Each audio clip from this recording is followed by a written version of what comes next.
Okay, well, we continue to have some interesting technological issues as we try and record this session, but here we go. This is round 2 of trying to work with now an empty memory card.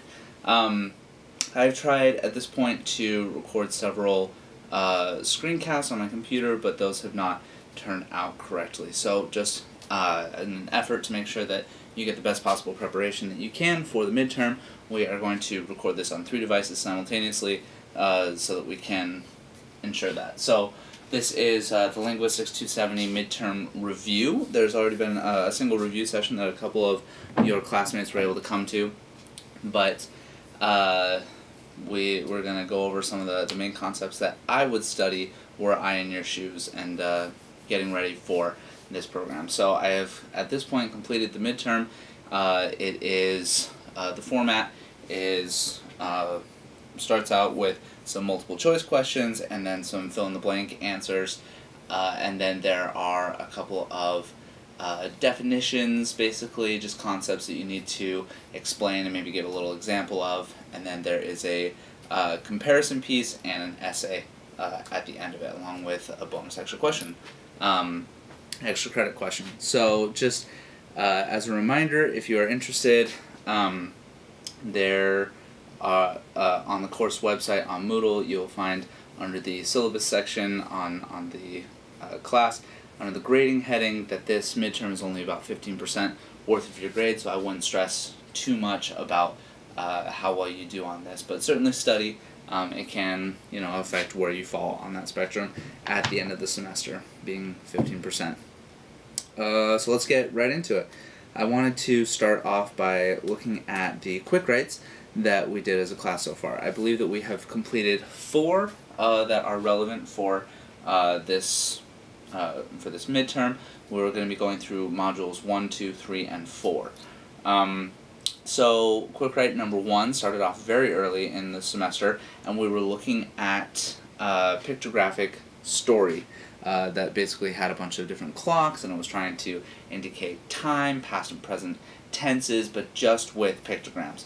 And there was, several indications of like a bed and houses and ideas with light bulbs and things like that. So we're going to write down pictographic theory as our first key term to understand. Pictographic theory. If I were studying for this midterm, I would make sure to understand the difference between pictographic theory and the rebus principle and token theory. So in short, pictographic theory is the idea that all of our writing systems eventually come from trying to depict what is in the real world. This theory had a lot of traction for a couple hundred years, and people thought that we just looked out at the world and we drew a tree, and that became the word for tree. This was largely substantiated by languages like Chinese, where we had symbols for sheep, we talked about in class, that originally looked like sheep, or turtle that originally looked like turtle, and over the course of time that has actually changed quite a bit. However, it becomes difficult to deal with those concepts as soon as they get to be a little bit more metaphysical. So the concept of love, or denigration, or callousness, those are very difficult concepts, emotions that you have a hard time portraying on clay tablets or on a writing system. On the other hand, we have token theory. That our hero for that is Denise Schmandt-Besserant, who we watched a little video about early on in the semester. Her idea being that early on, writing systems actually began as an accountancy program, and you would have these little tokens and impress them into soft clay, and that would tell you how much you owed to another farmer or another town over, or something along those lines. And eventually people were able to start representing the impressions of those tokens onto papers, onto papyrus and paper. So it's kind of a combination of token theory and pictographic theory that our letters somehow came from images of the tokens themselves. And then the rebus principle we talked about at length in class is the idea that there is a sound component to a symbol that you're giving. So if you were going to write out I believe, you could use the symbol of a honeybee to be that bee component, and a leaf to be like the leave component of believe, and then you would have the believe term, and then you could have an eyeball as an eye as well. So that's kind of what we got out of our quick write number 1. Number 2 comes down to the ideas for logogram and phonogram. Logogram, phonogram.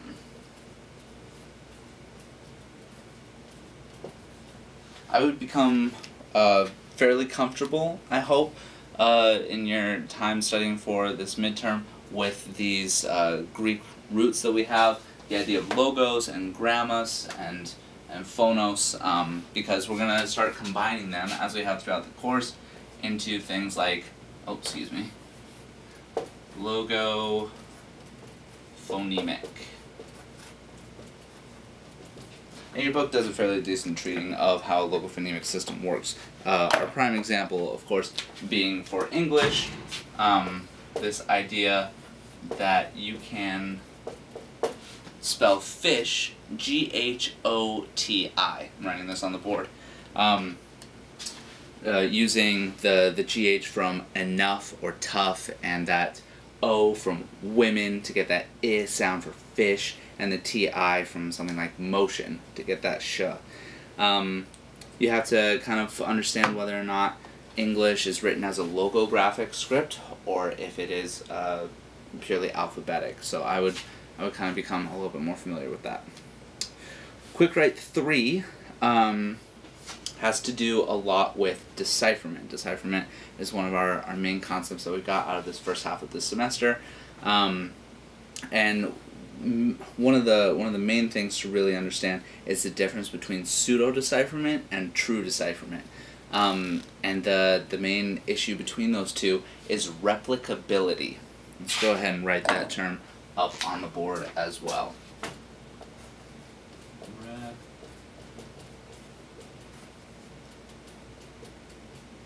Okay.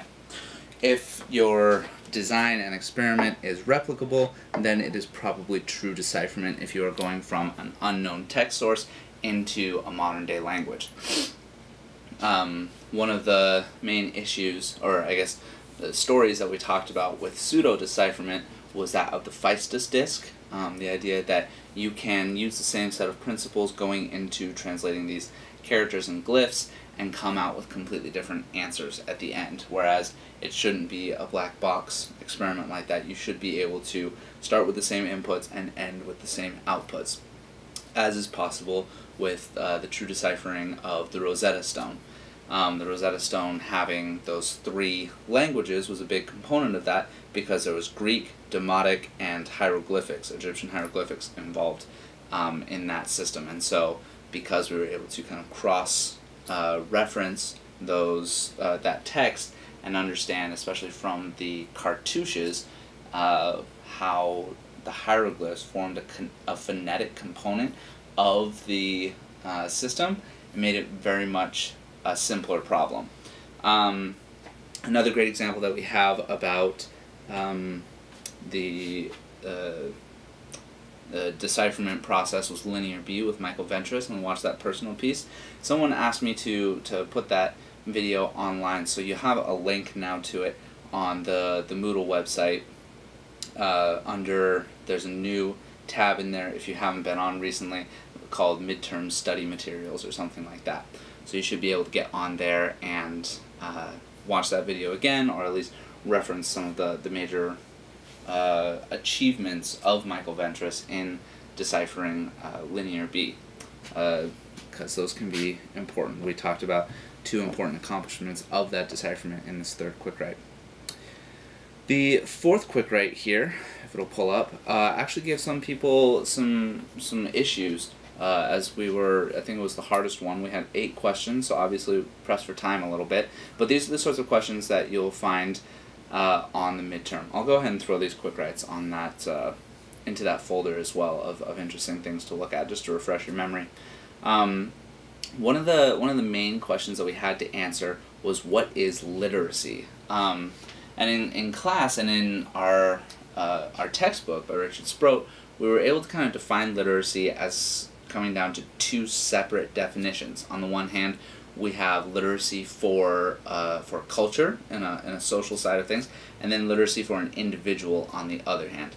And starting with the individual, literacy simply means that you are able to read and write any given system that works with your oral system, your phonetic system that you have in your brain, that tie to your spoken language with the written system, and being able to both interpret and create that system is what qualifies as an individual as being literate. On the other hand, we have the society, which needs to have a writing system in place for themselves, so that they can promote literacy. We talked about several script engineering methodologies that have been used throughout the years, particularly those that were used to simplify traditional Chinese characters during the Mao regime, and how it was important to be able to approach the people and gain that literacy levels to increase chances that a certain society will be prevalent in the global interactions of different groups and societies and nations. So then the follow-on question to that, of course, was, what is considered a literate society in 4th century Athens? Today, we count literacy by percentages. We've looked at several world maps that have kind of shown us that sub-Saharan Africa tends to have a majority of illiterate subcultures, and we talked about some reasons why that may or may not be so, and how even there are illiteracy issues in the United States as well, and in Canada, and in these very modernized post-industrial areas, there can be illiteracy. But we're talking about percentages nowadays, but in the past, it mostly had to do with the higher echelons of that society, the upper class. So in the 4th century, we had a great number of philosophers and proto-scientists, we may call them, who were hyper-literate, who were incredibly well versed in the classics. They were writing what we now consider the classics, but at the same time, there was a majority, large percentages of people who did not have access to that written system, who did not have access to the ability to learn how to read and write. You had some scribes who worked for these, we'll call them professors, or philosophers, who came from the lower classes and learned how to write as a trade skill, but that was a rarer circumstance. And you also had slavery during this time, and slaves were definitely not permitted to engage in these activities. So we kind of laud the prototypical Athens and think that it was a beautiful, idealistic, democratic society, but it was actually largely illiterate by today's standards, with some people sitting at the top of that group. And that led us into our discussion about literati. I'm going to write that term up on the board as well. That's something that you should probably familiarize yourself with. Literati, those who sit at the top of the hierarchical structure in a society and are able to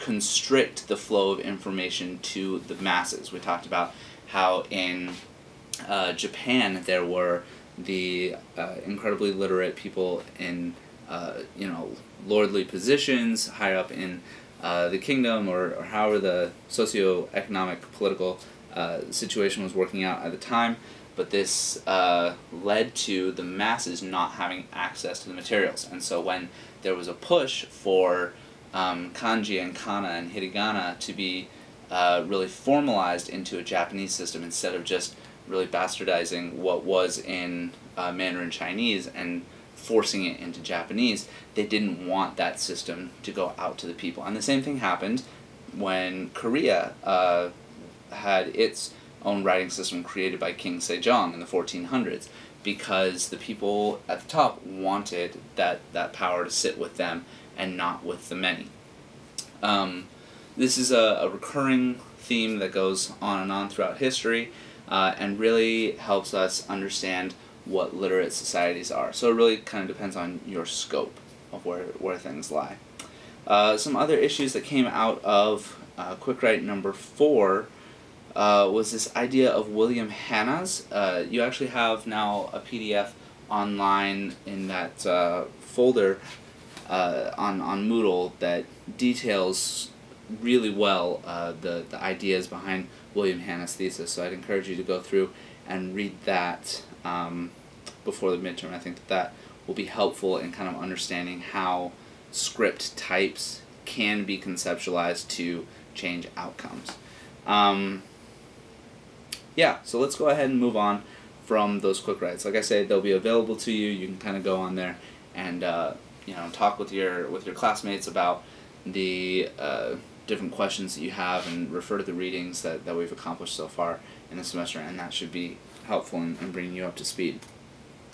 At this point, I am going to switch over and start looking at the PowerPoints that we have available. So you should have modules 1 through 4 available to you online for your studying pleasure. So I'm just going to kind of take a little bit of time and go through some of the major points here.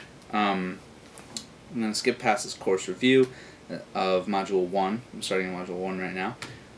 It's all very interesting. Talked a little bit about xenolinguistics to jog our memory a little bit more. And then we got to semasiography. I would definitely make sure that from the readings you understand what a semasiogram is.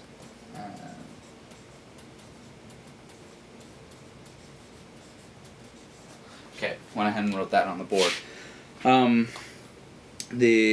The idea is that there should be some sort of universal semantic script that transcends human language. This has been a goal, or I guess maybe a golden egg that people have been trying to find, or some sort of otherworldly notion that doesn't seem to be attested in the languages of the world today. For a long time, Leibniz thought that Chinese served as a basis for a universal language, thought that each individual character encoded for a concept, an idea. But as we were talking about with pictographic theory, that got to be a little bit sticky, as a large part of the Mandarin Chinese script deals with a phonetic component, how you're supposed to pronounce it. Let's see. Yeah, so semasiography is an important thing. If you remember, we talked about the Yukagir love story. I would maybe remind yourself a little bit about how that story ended up working out, and try and decide for yourself whether or not the letter that is present in your textbook, the Yukagir love story from the girl, is a good semasiographic system. Is it pictographic necessarily? Is it logographic? Remember that I'm going to write logographic. No, we already have logogram on the board here. Remember that our prototypical example of a logographic idea comes from Bliss symbolics. So let's talk about Bliss symbolics for a little bit. Bliss symbolics is the idea that there should be a symbology that works with every concept. So this is a contrived system, we'll say, something that was completely made up, not found in the world, that wanted to be what Leibniz thought Mandarin Chinese was. So we talked about how different furniture styles look like what they're supposed to represent. We talked about how man or person is just a line, how there are heart symbols, and you had to deal with Bliss symbolics for a little bit. But yeah, that is our pure logographic system. So somewhere on that spectrum from glottographic to logographic, I think that's a really good spectrum to put these other ideas. that you can have a logophonemic system somewhere in the middle of it, or you can have a logo representational system, which is maybe what the You Could Gear Love Story is a little bit better. Excuse me. Had to sneeze. So, yeah, let's go on. We got writing. We talked about pictographic theory a little bit. We talked about token theory with Leo Oppenheim. That's an important idea. I definitely do not want you to go too far into memorizing dates, so you should not know the exact dates that Denise Schmidt-Besserant posits for her token theory with the bulla, the envelopes that they were using. It was several thousand years ago. We don't really have to work about that so much. Even